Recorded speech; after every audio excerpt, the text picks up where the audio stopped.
Okay, so one of the most important knots is the bowline. We'll do that next.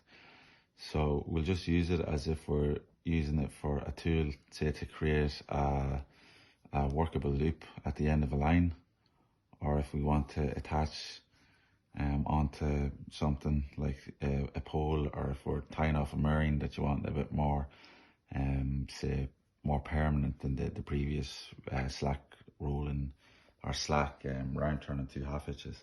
A bowline is a bit more of a permanent solution. With all knots, a good knot is a knot that can be easily opened, even when there is a bit of tension that has been put on it. So very basically, I'll show a very basic, just while I'm not giving you English lessons. So I'll show you this knot anyway. So we have our end here, and what I'm going to do is place this hand up like so.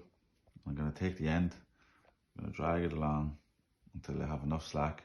So all this here is essentially going to form your loop at the end. So taking up enough slack so we get a good loop.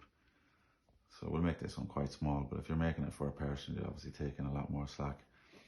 So keeping the hand in the current position, I'm going to take a turn on the hand, like so. So all I'm doing is wrapping it around the hand like so. And then this is important, it catches a few people out. Just the way the rope lies across the rope like that, it's important to take it off and keep it like that. So you have this running end on top. So yeah, that's the end, that's on top.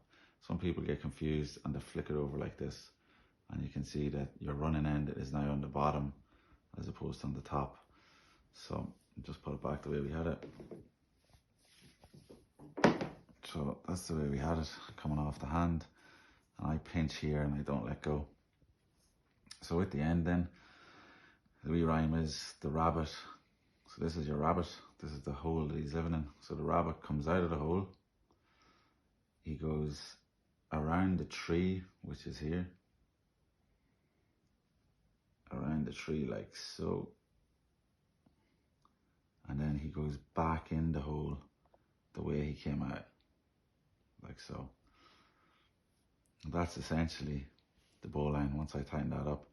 But it's important, as the rabbit was running out of the hole and around the tree, the slack you're pulling through is dictating how big your loop on your bowline is going to be.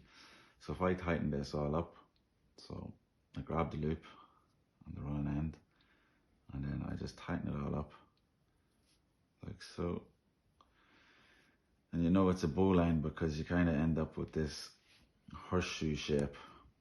So there's the loop that you created, and you have this horseshoe shape. Yeah, and that goes around your the remainder, or the main line of your rope.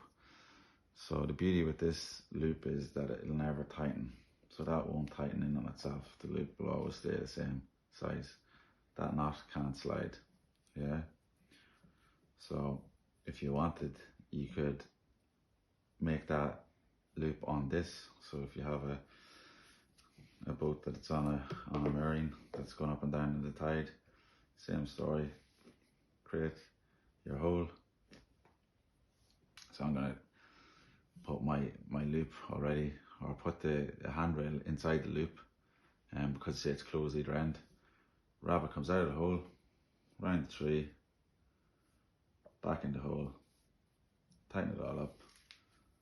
I can see I have my horseshoe shape on the main line, and then I have this that can slide up and down. So that's a bowline that you can use for mooring off if your boat is going to go up in the tide or down the tide. That knot won't slip, that won't move, that'll stay the same size.